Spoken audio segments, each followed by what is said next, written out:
see the way they hate. And I know better than to listen to the people who are calling us slaves. I can feel the sunlight shining. Well, good morning and welcome to episode 840 of the Lots Project Morning Show, where the coffee's strong, the opinions are stronger, and everything is always filter free.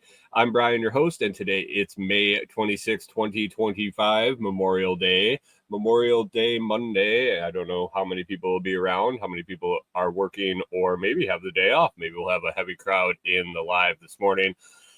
This morning, I'm enjoying a fresh cup of light roast Ethiopian Yirgacheffe from foodforestfarms.com. This is basically my favorite bean that Brian sends out with my C4 membership. It is fantastic. It's fantastic. And at Food Forest Farms, your beans are roasted by real human hands using a clean Airstream roaster. And the customer service is absolutely fantastic. You're more than a customer, your family. You can get 10% off with LOTS10, code LOTS10, LOTS10 at foodforestfarms.com. And their shipping's always free. Use the discount code or not. And while you're there, check out C4 Club for even more awesome perks. And you're going to want to look into that C4 Club if you are a coffee drinker and you drink a decent amount. You're going to want to think about that. Coffee prices are about to go through the roof, guys, and you can lock in your price for the long term with the C4 Club. Check it out. All you got to do is commit to £2 a month, and you can buy a shitload more, and I recommend you do. Today, I've got another full show, progress on our building site prep, a road trip to gather some supplies for our second table build, some fresh new sample wood projects that Corey and I pounded out over the weekend, and a whole lot of rain here and in the forecast. So grab your coffee, smash the like button, and let's get started. Let's swing over into the live chat, see who's hanging out already. Good morning. Early in was Jim. Jim, I don't know if the show app popped up on Noster yet. I'm looking at my zap.stream dashboard here, and it's not showing. And I don't know. I don't know what the deal. It's a new app. It's still testing. Oh, and there it pops up just like last time. And I'm guessing it's going to be kind of choppy. I don't know. Gentleman that created the app, it's mobile only, and the reason I'm testing out and having some issues is it's mobile only. So I have my phone next to the screen, which has StreamYard on the screen, and I'm streaming there. I dropped the quality on the camera on the StreamYard stream. That's why it's so dark, I believe. Looks like my battery's dying on my ticker there too. It's just a shit show. I'll tell you, the whole last week Corey's been off. It's been fantastic. We spent almost the whole time together. Good morning over on Noster. Rod, thanks for making the app. Testing it out again. App is pretty smooth, and I'm getting pretty streamed comments in the app. Jim's still having problems with Amethyst saying says offline and live but no video. Jim had problems last time and Rod did not, so I don't know what's going on. I might have some time this week to dig in beyond just this show, but I do want to focus on this show. Corey was off all week, and I spent a lot of time with her. Very little time on the computer. A lot of time. I'll talk about a couple of things we did over the week later in the show, but I really enjoyed spending the time with her, and it really revitalized the realization that that's what we want to do long term.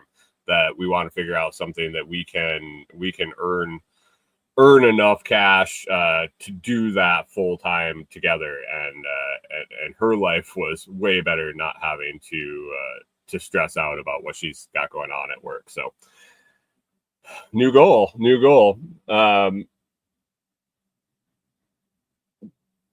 Jim posting Jim and Rod are going to be talking a little bit. Anyway, good morning, Mike's Homestead. Rod says it's a little choppy over Noster, but it's there, and that's that could be my internet. Really, Corey logged in to work this morning to do some work. I got 2 streams going. I don't know. Anyway, Jim mentioned the nice new hat came in. I thought I would use it for the live streams and some video content I'm going to be doing. Bitcoin hat. If you're listening, you can pick those up over at FOMO 21. They got a ton. They have a ton of. They got a ton of Bitcoin gear. They got t-shirts, hats, all sorts of stuff, and you can get 10% off using code LOTS at FOMO 21 FOMO21.com. And if you just put the /LOTS, I believe the code gets put in at discount or gets put in automatically at the end. Mike's Homestead hanging out. Good morning to you, sir. You've been probably getting as much rain as we are over here. And Hunter, thanks for stopping in. You working today, Hunter, or are you hanging out at home? Oh, anyway, Jim's still troubleshooting. Maybe it's a Jim thing. maybe it's not. Maybe it's not me. Maybe it's not Rod. Maybe it's not Show. Maybe it's not Noster. Maybe it's Jim. Oh, anyway, don't have the light up here because the battery's dying on my ticker. Tried to charge it up here before the show, but we're sitting at 109,662 on Bitcoin price, and that's doing well. That is doing well.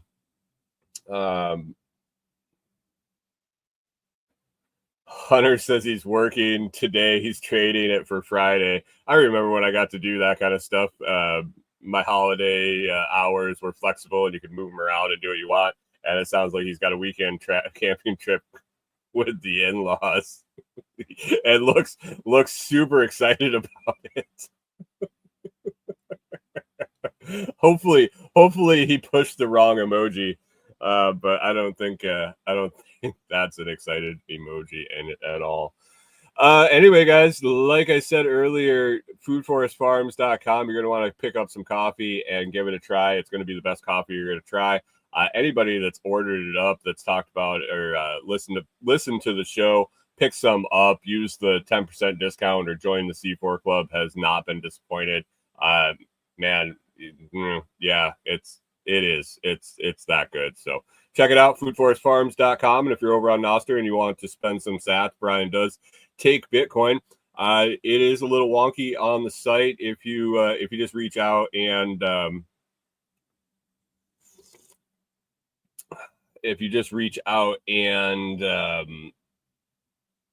email him or fill out the contact form there on the site, you'll be able to order with Bitcoin.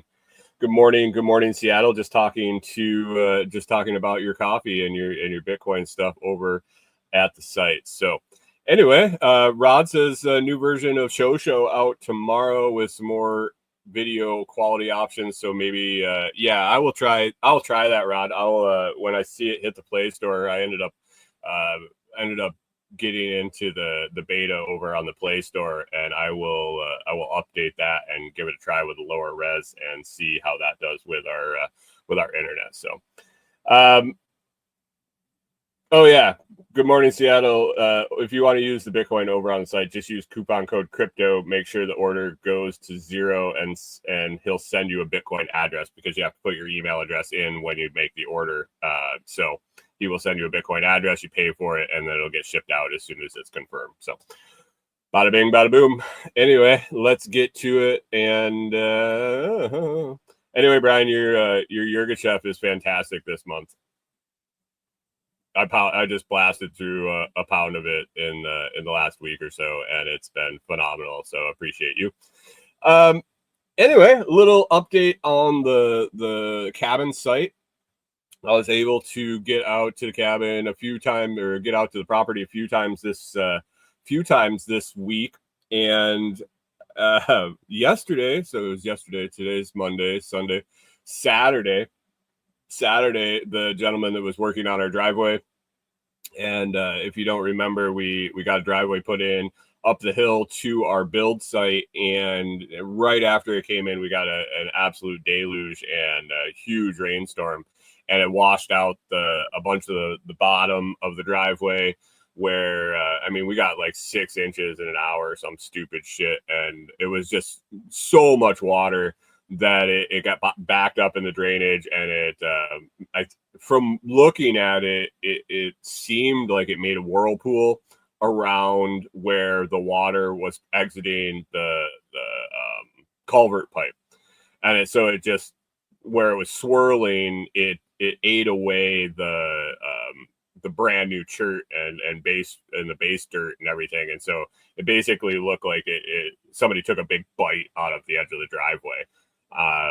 And so it's been wet. He's had some equipment issues where he needed to get some stuff fixed on his equipment, so he hasn't been able to come out and fix that. And it wasn't a big deal because we really didn't need to get up.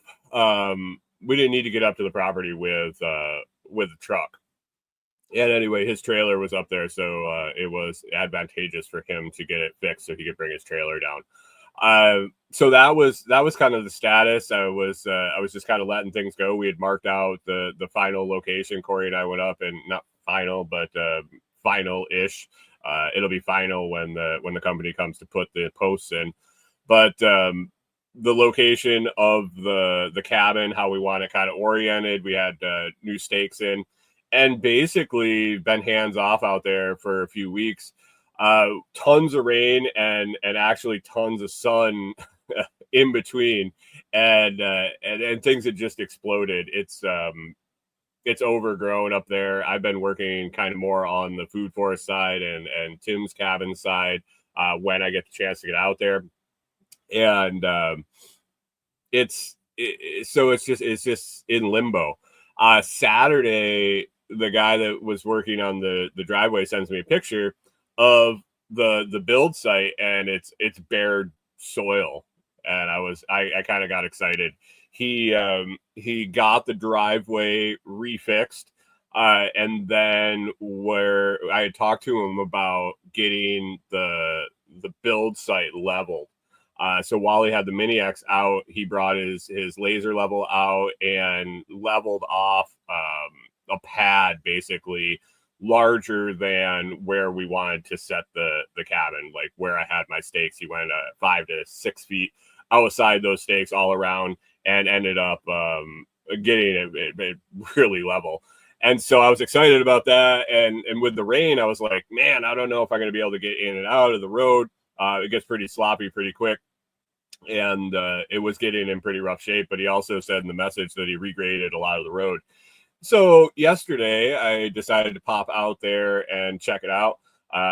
Got some work done on some projects, some wood projects around here, and then I took a swing out there to check it out. I had to grab some stuff out at Tim's cabin, some tools and whatnot, and walked up to the site. And man, it got me a little excited. Well, it got me a little more than a little excited. He did a fantastic job. It's going to be, we're going to do some work after the structure's up. Probably, bless you, Corey. Probably after the posts and roof are up, but before we build the cabin, we'll end up getting in there, and we'll end up building probably a swale around the edge of the property, because I knew it was sloped. I didn't realize, well, and so he leveled it all the way across the 36 feet or 40 feet or whatever it is, lengthwise. And so when you come back to the leading edge, the highest edge, it was a more significant drop than I had realized. It was a gradual slope over 40 feet. But when you look at that all in one spot, it was decent sized drop. So I stopped and talked to him. He was working on some stuff over at his property, and he said, when we get the orientation and everything, get it up, we will definitely clean that up some more. We have some more stumps we want him to take out, and he still has to finish the parking pad at the top of the driveway. So excited. It's progress. I need to get up there now with a string trimmer or borrow a blade trimmer and really knock out the growth that's up there and stay ahead of it. But we're coming up on about a month until we should be getting the posts and roof installed. It might possibly get delayed with all the rain. I don't know how many jobs are getting done, how many installs are going to be getting done, and we're on a list. So it is when it gets to us. So still looking towards the end of June, and I'm guessing more like just after 4th of July is when we'll actually get it in. So I may be wrong. It might be early. Who knows? Just anytime he gives phone call and gets us on the schedule, we will go for it. So, oh man, this stuff is good. Mike's Homestead says building nesting boxes because, like any true homesteader, you get the animals first, then figure out what to do with them. What you get? You got nesting boxes. So chickens or rabbits? I think if you got rabbits and you didn't have anything to do with them, they're pregnant if you're building nesting boxes. But you got a few days, unless they're really pregnant. And chickens, man, just throw a 5-gallon bucket on the ground on the side, throw some hay in it. They'll love that more than anything. Or legitimately just throw a bale of hay in there and they'll lay on top of it. They will anyway. Oh, you got some rabbits. You got a little while on those nesting boxes unless they are unless they're ready to pop. So what kind of rabbits did you get? So that is kind of the site update, and get out there, get it cleaned up. I still got the stacks of solar panels out there. I have oh, you had babies last Thursday. Whoopsie.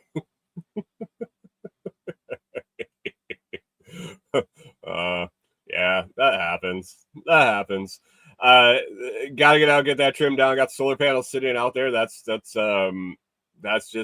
in the waiting. I really don't have anything to hook them up to, so they're just kind of stacked up at the site. And the shed water collection system is working great, but the tote is just over full. If I had had a couple of really large tanks, I would have definitely been able to catch a lot of water in the last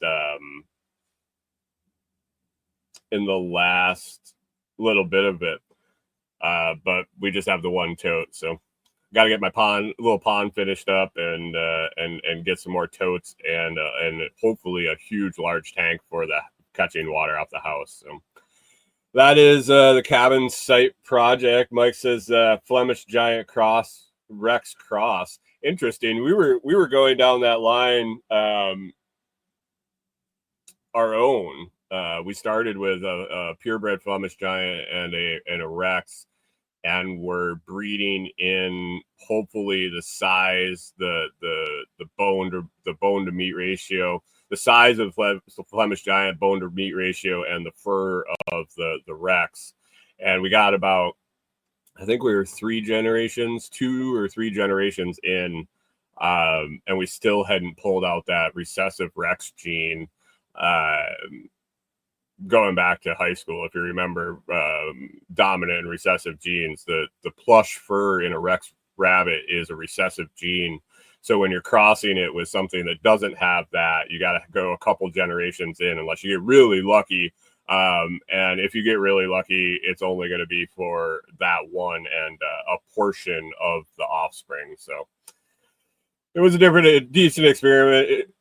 Breeding rabbits and starting your own breeding lines is definitely a long cycle and a long-term adventure. Especially we babied our new breeder does, and we didn't breed them till almost a year. So it was a long cycle for sure. So best of luck with that. Did you get the plush fur in the Rex body or in the Flemish body? How did it turn out? So Anyway, if you sponsor Read number one, if you're serious about holding your Bitcoin, you're going to need a hardware wallet you can trust. The Blockstream Jade and the Jade Plus deliver. The Jade Plus adds a bigger screen to the Jade, upgraded controls, and an optional metal case, all while remaining stateless and totally air-gapped. The Jade and the Jade Plus, both of them. That means your private keys never touch the internet or internet-connected device. Get 10% off the Jade or the Jade Plus at checkout using my link. You can find the link at the website, or you can just go to store.blockstream.com and use the Lots Project. The Lots Project. You'll save your 10%, and I will get a little kickback.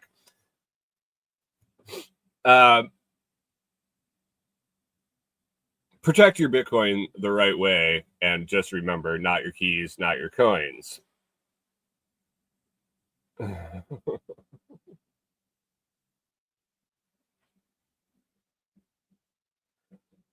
Wait, soon, Hunter says soon you'll be able to throw it in the CRISPR box and make whatever you want, like 3D printing.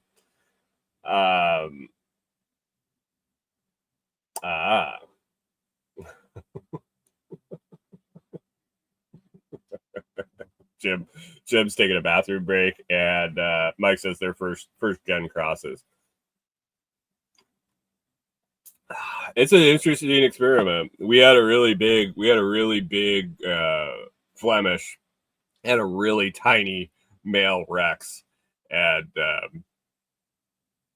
yeah, just you can think about that. Let's see what else we got going on the list here. Corey and I took a road trip this week. I mentioned earlier that Corey was off all week. She had some things she wanted to get accomplished, and she was able to do that. A little bit of my help, but able to do get everything accomplished she wanted on her vacation. We finished our first table. It is our table. We through the build, we decided that Jim's kind of paused here for a second. Jim says it's not the size. Watching him try to mount her and get up on her back and still be his body length. And I'm not talking about his junk. His junk was adequate, but it was him trying to hold on to her hips and curl around and reach the area he had to reach. It was humorous. He was like he was trying to climb a fucking mountain. And if you've ever watched rabbits get it on, it's funny to watch when they're the same size. Well, males are usually a little smaller than the females, but watching this was comical. Jim says that's the problem with fat chicks. She wasn't fat. She was just big boned. Literally. Anyway, we finished our first table. During the build, we realized that that it was going to be ours. It's farmhouse style table. They could be used for inside. They could be used for a patio or a picnic table. The build we wanted to do originally required 4x4s. And I had somebody ask why I wanted to use untreated 4x4s, which I couldn't find locally. The untreated 4x4s would have matched the material at the top. And since it was going to be used for inside, focused on inside mainly, we wanted to use non-pressure treated for the top and to make it match, to be able to stain it, to be the same. We were going to have to use the same material for the legs. We weren't able to find those for the first table. I thought that, I did manage to take 2x4s since the legs on the design are half-lapped 4x4s. And if you don't know what that means, is you basically cut out a notch halfway through each one and then put them together like Legos almost. And so what I thought was I could lay two 2x4s together face to face and then fill in the gaps. And visually, it would turn out similar, and structurally also. It worked okay. It wasn't the best, and we had to use a lot of wood filler and a bunch of gaps. I was working with both. The material wasn't all the same size. The saw, I only had a skill saw, and some of the angles, you get a 1 degree off, and it over the run of a board, it looks different. So we had a lot of gaps. And then when we went to stain it, the wood filler didn't take the stain the same as the wood, which it is what it is.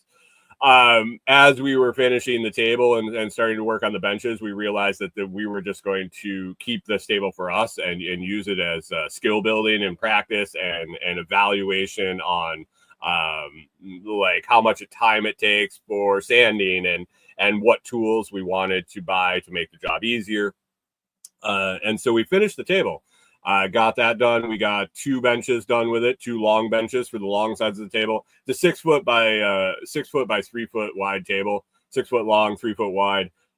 So a couple 6 foot benches, and then out of some scrap we had, we made 2 end benches, which weren't in the plans. We just kind of made them up as we went, and made 2 end benches. Got them all stained, got them all stained twice, got them all poly sealed with some spar urethane for outside, since we were going to plan to use this now as an outside table. We wanted to protect it. And it looks really nice. The pictures we got of it, it looked really nice. I got them posted on the Telegram group. And Corey and I also, I'm going to mention this in a little bit, but we also fired up a Facebook page for our little side hustle here we're putting together for wood projects, making tables and some other stuff that I will talk about. But K and B, Corey and Brian, custom builds with custom with a K, custom built KNB, custom built, custom with a K for K and B. It all works. It all works. But anyway, we got pictures up there. We got pictures on the Telegram group. It looks really nice. I was happy with the way it turned out. I wasn't happy enough to sell it. I mean, I guess if somebody wants to buy it, I will take their money because I don't hate money. But it is definitely not. It wasn't good enough for me to feel right about like listing it and asking for a price. And since we needed a table, it all worked out, and we decided early on that was going to be the case. But I mentioned that I couldn't find untreated 4x4s for the legs. When I looked on Lowe's website, Lowe's is the closest local big box store. They didn't have them locally. I checked several lumber stores, and I didn't go down the road of checking sawmills. It just was what it was. But Lowe's on their site suggested that they had untreated 4x4s at the Muscle Shoals location. And when I looked it up, it was about an hour and a half drive. Corey and I talked about it, and we said, well, let's take a trip down there. We can pick up enough for at least 2 more tables, or one and some spares, and make some other projects out of the untreated 4x4s. We'll just make a day of it since she had vacation. See how the drive is.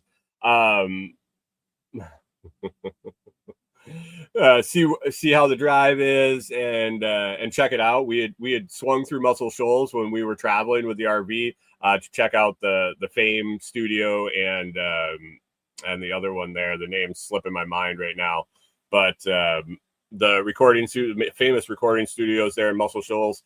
And just see how the drive was. Go down and make a day of it, or a morning of it, as it turned out.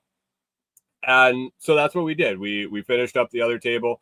We made the plans for the second table we're going to build. We're going to do a little different style on the legs, on the base, and actually a little different style on the top, but very similar to what we did. Another large farmhouse table that could be used inside or as patio table, or as a picnic table, really.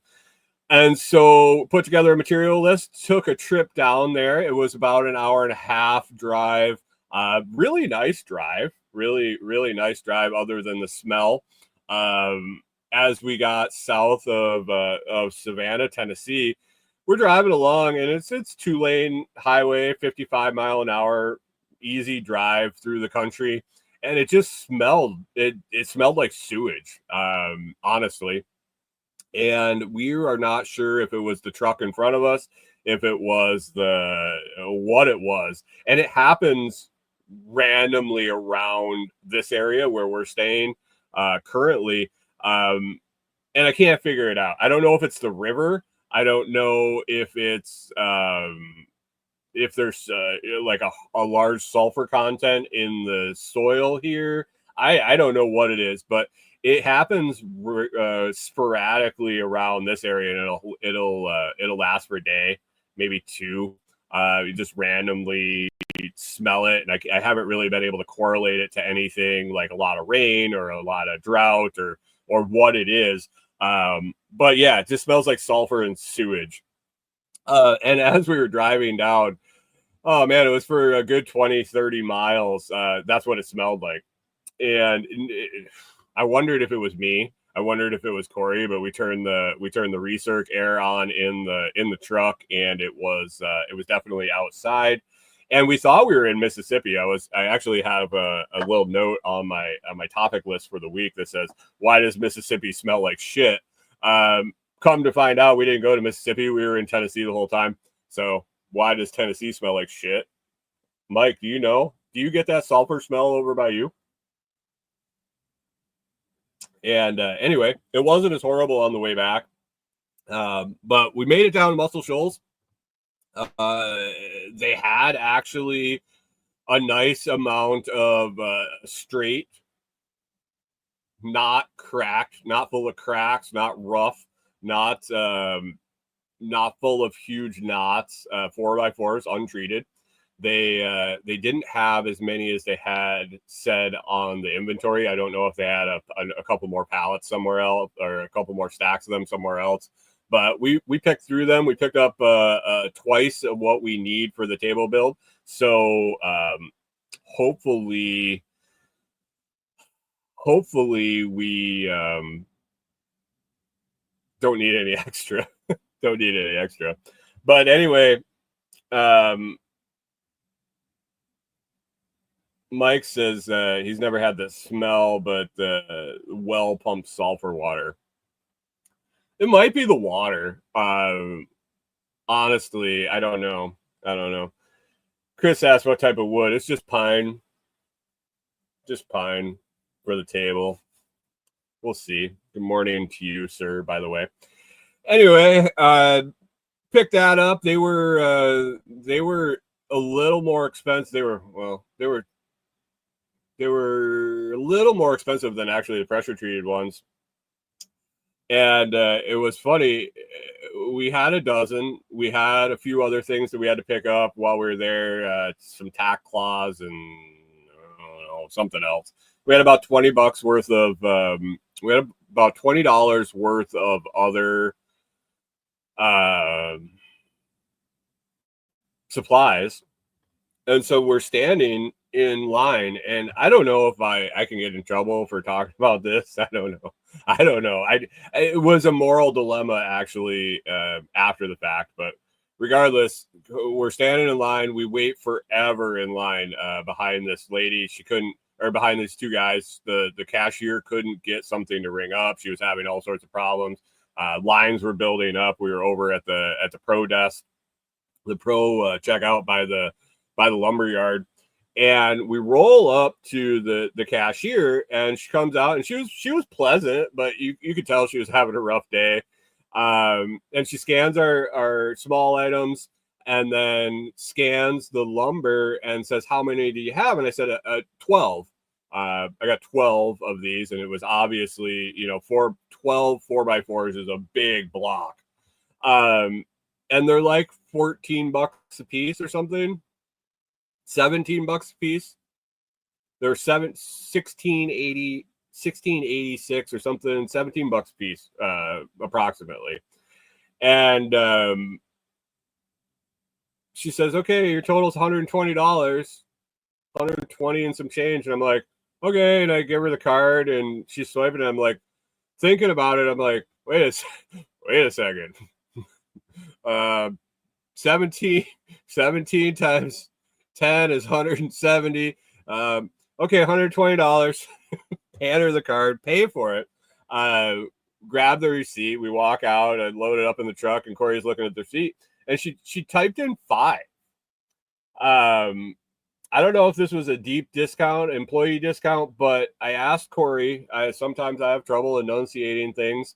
I asked Corey, did I told her 12, right? I didn't say like a dozen 5. A. B, she stood there and she looked at the pile, and it was obviously not 5 4x4s. And I was like, okay, all right, whatever. That's not, at this point, it's not my problem. I don't think. And then I got thinking about it with Corey, and I was like, is this, what do you do here? Do you go, no, lady, it's a dozen. You can't count. Obviously, if it was self-checkout, I would have scanned it and said a dozen, but their employee is ringing me out. So I don't know whose responsibility that is. It is what it is. We jumped in the truck and took off. So maybe I stole some 4x4s. I don't really think so. I wasn't hiding them. I wasn't being deceivious. I expressed to her the amount that I had, and she decided to charge me for less. So maybe they were on sale. I don't know. Not my issue to figure out. Ironically, when I went to buy some 2x4s at the other local, at the other Lowe's, the local one, a few days later, the girl scanning all of the boards. I had to get a dozen 2x4s, and she's scanning them all. And I was like, well, can't you just scan one and type in 12? She goes, no, corporate wants us to start scanning all the boards in. And I just kind of chuckled, and I was like, oh shit. Chris Dixon says, I found when the big box store employees give no fucks, you get some pretty great discounts. That's kind of what I took it as. As she was done ringing us up, she was taking her vest off. I don't know if she was going to break or quitting or had just had enough or what the deal was, but I was appreciative of the discount. So thank you, middle-aged woman from Lowe's. It helps if I fuck up the tables anymore. I guess a little more profit room on the table build. So anyway, we found a nice place to have some lunch. I think it was called Stanfield's. Was it Stanfield's, Corey? Stanfield's. Had a decent burger. Corey had some shrimp pasta. It was nice. It was a weird vibe in the restaurant. It was I don't know. It's like this mix of upscale and not quite upscale, and it was just this weird vibe in there. But the food was good. Service was fair, but had a good lunch and then came home. So it was a fun little road trip. Other than that, no really problems. The truck is running great. I'm really excited about that. It's been a relief and a lot of stress relief that since I cleared out that long-term trim and reset everything on the fuel management, it's just started running great. So that made that trip a lot more feasible and a lot more enjoyable too. So I think I could run down there no problem in the morning and go shopping and be back in the afternoon, just like a trip to the grocery store or something. So it's just it's not bad. It's not bad. We're glad we made the trip, and now we have the material to get going on that next project. So Speaking of those projects, Corey and I have decided that we're doing kind of a two-pronged approach with our woodworking. We want to try to sell some stuff. We want to try to make a little bit of a side hustle out of it, and who knows, maybe more of a than a little side hustle. And we realize that locally here, the population isn't huge. We're selling to a smaller pool of people, and with competition. So we are trying to figure out as we build these tables how far we want to deliver. If we want to try to push into the larger markets in Nashville and Memphis, and make it a 2-hour delivery window, maybe first hour free and then add on. I'm not sure yet, but the table's really not a shippable item, and shipping items and selling to the internet is the unlimited customer, really. Using sites like Etsy and Craigslist and Facebook Marketplace and offering shipping really opens up your product market. So we went down the line of thinking about some smaller stuff that is easy to ship, that has lower shipping costs, that are easily boxable, things like that. And so we started making some of those, and really kind of the goal at the beginning for us is to practice making them, get an idea on material costs, get an idea on time to make them. Turnaround time on time we actually have into them, and then also turnaround time, because a lot of stuff we're going to be making is stained or sealed, and just drying time. So really doing some practicing to get some statistics, to get some prices, and get pictures to get ads up and things like that. So we went down that road. We're going to continue to build tables to sell locally, and we have some other products, some other larger products we're going to put together as we accumulate some tools. But we also did that. We picked up a compound miter saw from Harbor Freight. Worked great. It was cheap. It's going to do the job for what we need at this point. And if we sell enough stuff, then and get into some really nicer, finer woods and things like that, and the saws just isn't cutting it, then at that point we'll have to reevaluate. But for the price, can't beat the 12-inch compound sliding miter saw that we picked up for like under $250. So excited about that. As we sell some things, that money is going back into material, tools, and that, until we get really what we want and have that going. So we looked at a couple easy projects. We had some scrap wood from the table build, and so the first small item that we decided to make were some gravity wine holders, magic wine holders. Basically it's a board that sits at an angle, and the wine bottle goes through a hole, and where you position the wine bottle changes the center of gravity over the board, and so the board can sit at an angle, and the bottle can stay. Actually, it tips a little bit, which is ideal, keeping it, if you have corked wine, keeping the cork wet. But basically a display piece for displaying some wine. I don't know if it's necessarily functional. If you open the bottle of wine, you could probably do a bottle of whiskey or something like that in it. It's about the right size. We messed around with different angles and positioning of the hole that's in it, and we were able to get a nice compromise to where we could accommodate both a 750 milliliter bottle and a 1 liter bottle of wine. Unfortunately, I had to buy a bunch of wine to test that out, so we're having to consume that now to get to drink up the wine after we got our pictures taken. But we got a couple of those made after I said, messing around with the angles and the hole placement to take both of those bottles. And I guess I might have to buy Corey some whiskey. I don't drink whiskey anymore. But buy Corey some different liquors and see if you could do a display with maybe a high-end whiskey or something like that in the same format. So excited about that. Got a couple of those done. One in an espresso stain, one in a chestnut stain. And then we were sitting there dicking around, and the bit that I picked up to drill the hole for the neck of the wine bottle is the same size as the bit you would use for drilling out holes for tea light candles. So out of some scrap there, we just we knocked some ends off of a scrap piece of 2x4. Did some simple math and put some holes in it for some tea light candles and made a little tea light candle holder.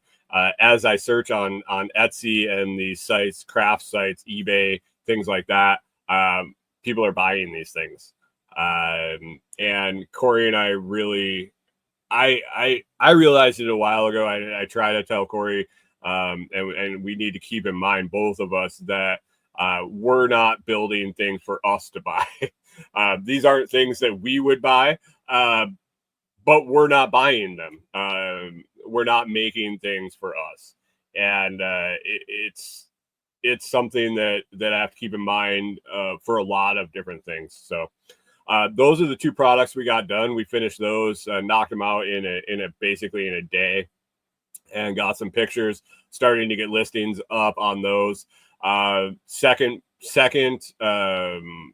farmhouse table is coming up, and right now what I am working on as far as what I'm starting a habit in the works. I started it yesterday morning, but we're going to sand all the pieces before we put it together. Is a children's size picnic table, basically for kids, and maybe like up to 6, I think is what the listing says. I'm not really sure. I haven't got it together yet. I have all the pieces prepped and cut, and like I said, I want to sand it really good since it's a kids picnic table. We're going to sand it really good before we put it together, and then assemble it. It shouldn't be too long. So that one definitely sell locally. I don't think it's a really shippable item. I mean, I guess anything is shippable. Anything's really shippable. But yeah, we have lists of different items we were going to build, and Hunter says 4x4 end cut coasters. Yeah, we're Corey wants to end up making cutting boards too. One thing she wants eventually, but that's that we need some more tools. We're really roughing it with the tools we have and the facilities. We don't have a facility. Basically, we're working outside under the sun with a plastic folding table, and now we have our outside picnic table that we're working on. So it's a challenge for sure. It's definitely a challenge. I'll be excited to build a little shop up when we get the cabin up. That'll probably be a priority when we get up there. Probably beyond animal containment would be to put up a little shop that we'll be able to put our tools and keep our tools out. Right now, we're having to put everything away under the camper or in the truck and get them out every time we want to use them, packing them away in boxes and things like that. So to have a shop where we would have access to all this stuff, it would be ideal. But it is what it is right now. You got to start somewhere. Hunter also asked, where are we getting the plans? Everywhere, really. I started following a few woodworking guys on YouTube. Corey and I both joined some Facebook groups for beginner woodworkers, and really looking at the things we want to build, and just kind of, once you see enough plans, you can kind of put it together. The internet. The internet is a wonderful place. You can find a lot of things for free, and you can adjust as needed. So my dad had a wood shop. My dad had a wood shop when I was a kid, so that was long before woodworking plans were free on the World Wide Web. As Chris Dixon says, there's a thing called the World Wide Web. Surprisingly, you can find everything there. Pretty much. But Hunter is technologically retarded, so he might need help with that. Jim chimes in and says he heard YouTube's a good place to learn things. Right. I follow one guy that I follow that I like. He's a little goofy. Is what the hell is his name? The Bearded Viking on YouTube. He's an interesting character. He builds some interesting stuff. Simple little projects. And then one of the guys' last name is Voss. He builds some cool little stuff. He's got free plans on his website, and yeah, just anywhere.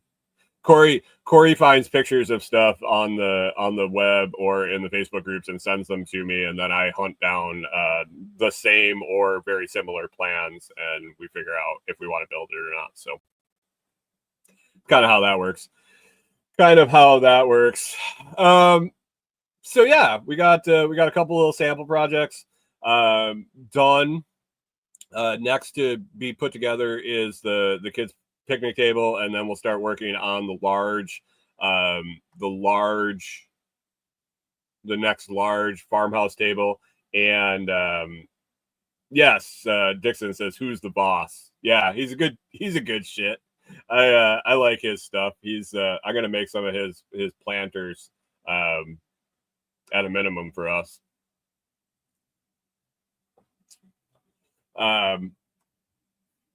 Yeah, the large farmhouse table, and then Corey has some other stuff in the works as far as smalls that we'll pound out, get listings up, and hopefully knock some out and sell them. Comfreyroots.com if you're thinking about growing your own comfrey or cashing in on comfrey economy. Yes, there is a comfrey economy. Now's the time. At comfreyroots.com, we sell hardy Bocking number 4 comfrey root cuttings, perfect for permaculture, soil repair, or turning into a profitable side hustle. Ask me how I know. Right now, we're including a free established crown with every order. This isn't just the crown where we harvested the plant, cut the roots off, and had a crown left over and didn't want to replant it, which used to happen all the time when I was on the farm.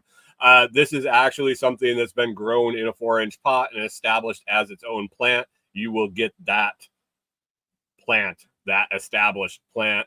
You get that free with every 5-pack of roots. So you get 50 roots and an established plant in a 4-inch pot. And won't have the green as much as you'd think on the top. You don't want that anyway when you're putting it in the ground to get it started. Anyway, this is enough to get you started on your side hustle. If you got a little patch that you're looking to get into, if you're looking to start making money selling comfrey roots, it's not going to be overnight. Just FYI, I suggest putting them in the ground for at least a year and letting them get established before you start digging them up and selling the roots. But after that year, you will be literally growing money. That sale's going on until the end of May or if we run out between now and then. So head on over to comfreyroots.com, throw a 5-pack or a 1 or a 2-pack in your cart, hit go. Comfreyroots.com, grow something valuable. It's been a very, very nice little side hustle for me for at least the last, we're probably at going on 7 years now. So, it's worth it, guys. Really is. I'm glad I did it when I did. I wish I had done it the season earlier. I waited a little longer than I really should have. So anyway, one last thing on the list today to talk about, and then we'll wrap up and get out of here. The weather has been been crazy. Been talking about it for weeks now. We had a lot of severe storms. We had that tornado go through less than 20 miles from here. Really, really nasty tornado that did a shitload of damage. But man, the last couple of weeks, it has just rained and rained. And these weird pop-up rainstorms where it's raining while it's sunny, not a cloud in the sky, and it's just raining. And I would say that it's the humidity just bleeding out of the air, but it really isn't. Some of it is, but other times it's a nice sunny day. Maybe a passing shower has gone through, but you look up, not a cloud in the sky, especially not over top of you, not a ton of wind or anything, and it's just raining. I don't get it. I don't get it. When I was a kid, I took science, I took earth science, I took weather in earth science, and you had to have a cloud to drop the rain. I don't know. It's weird. Maybe it's the chemtrails. But anyway, we've had that kind of weird stuff. We've had significant rain clouds roll through, storm systems, tornadoes in Kentucky. We've gotten lucky in the last few severe storms. They've kind of split where we're at. They've either gone north or south or both of us. We had one huge line come across the one that had the tornadoes in Kentucky. It was a solid. Chris Dixon says the firmament's leaking. Somebody forgot to turn the bath. God forgot to turn his bath water off, sprinkling on us, or he missed the toilet and he's pissing on our heads. Anyway, yeah, the storm was a solid line coming across, and it looked like it was going to just rock us, and it split, and we were lucky enough not to get. I mean, we barely got any rain from it at all, but lots of downpours, random downpours where it'll just downpour for 45 minutes and then it'd be clear. Which is it's tough with working outside with all our tools. We'll get everything set up. We watch the radar quite closely and get everything set up, start working, and then we got to put everything away before it rains because we don't have any cover. Anyway, yesterday though was an absolute shit show.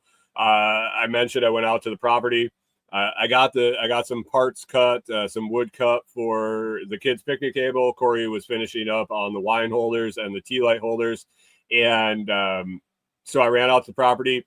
I came home. It hadn't rained at all. I had to stop at the store, just barely sprinkling on the windshield as I'm getting close to the camper. And I get home, and I come inside, and she's like, "Did it rain where you were at?" And I was like, "No." She's like, "Well, I barely got everything brought inside and I had everything outside, and I checked the radar and it absolutely downpoured here." And like literally, Chris Dixon says, "If only someone would send you a 10 by 12 portable shed." That is possibly going to happen with the shed that I have out there, but right now we're just not there. We're not in that location, and I'm not bringing it here. I don't think the land property owner would be too thrilled. Jim says again, "Well, they sent me the 3x6 too," but that really wouldn't work too well for a wood shop. We'll I'll get in touch with them. I've sold a few of those sheds. I'll get in touch and see if they want to send me another one. I want it a little bigger than that, actually. But anyway, it downpoured here.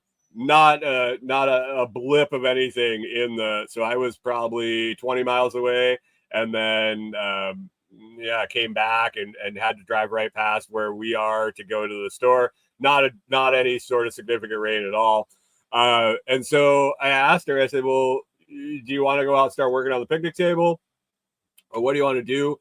And she's like, "Well, we're supposed to get more rain coming and it probably don't have enough time to get everything out." And so she's watching the radar and not a blip. Jim says contact their competitors for comparison video. Yeah, no shit. I want to contact like Tough Shed and be like, "Hey, you want to compare your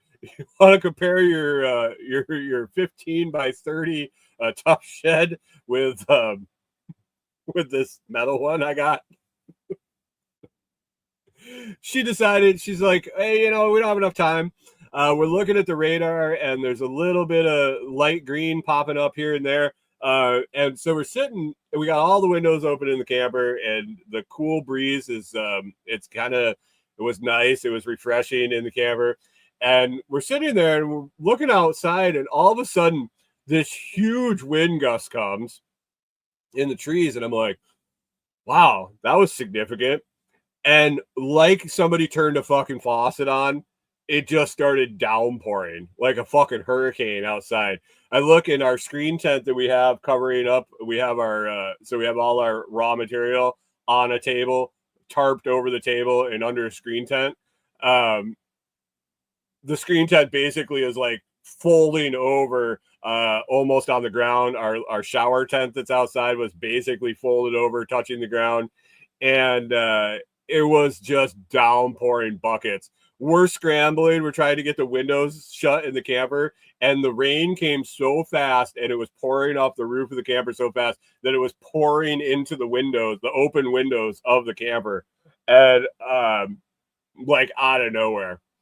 And it downpoured like that for probably a good half hour straight. I'm like, what the fuck? The rain just has to be done. From the last 2 years we've been here, this seems like it's going significantly longer into the spring / summer. It feels like the last 2 summers, and I think we were actually quite dry the last 2 years. But this year it seems like it's extending further out, and I could go for some of that dry right about now, and let things dry up so we can work on the cabin, and the soil will be nice and dry when they get their equipment up there and start installing things. So, we will see. It'd be nice to be able to get outside and work for more than a quarter of a day too, and not have to rush to put everything away before we get downpoured on. So maybe someday. Other than that, God, not much. Like I said, I spent a ton of time with Corey this past week. Really enjoyed her being off of her day job. She her stress level was way down, and we were really productive. So hopefully swing some of that stuff into some extra cash, and figure out how to make it work full time for her. And so with that, I think I'll wrap up. Thanks to everybody hanging out in the live chat. Hunter, Chris Dixon, Jim, Mike's Homestead. Appreciate you guys all stopping by and hanging out. Chris Dixon says we'll be toiling in the sun, praying for rain and a breeze soon enough. I think I got enough. I think I have enough. I think I've had enough rain till fall for sure, but yeah, it is. It's a give and a take. So anyway, don't forget to check out the Blockstream Jade and Jade Plus. If you're not using one, if you're not using a hardware wallet at all, I definitely recommend you pick one up. If you're using another hardware wallet, bravo. Thank you for doing so and securing your Bitcoin, because 109,873 going to pop up here pretty soon, going on the bull run. So secure your Bitcoin. I would hate to see you lose it. And then also comfreyroots.com over there with the buy 5 get a free crown deal, and FOMO 21 for the new Bitcoin hat, which I'm digging. I'm not a huge fan. They got tons of different styles of hat. I picked one that I wasn't aware that was this clasp back, but it's actually pretty comfortable, and I'll probably hang on to it here for doing online live stream stuff like that. So FOMO 21, 10% off with code LOTS, FOMO 21.com, FOMO 21. And guys, that's about it. We'll see how the week goes, and we will circle back and catch up with everybody next Monday.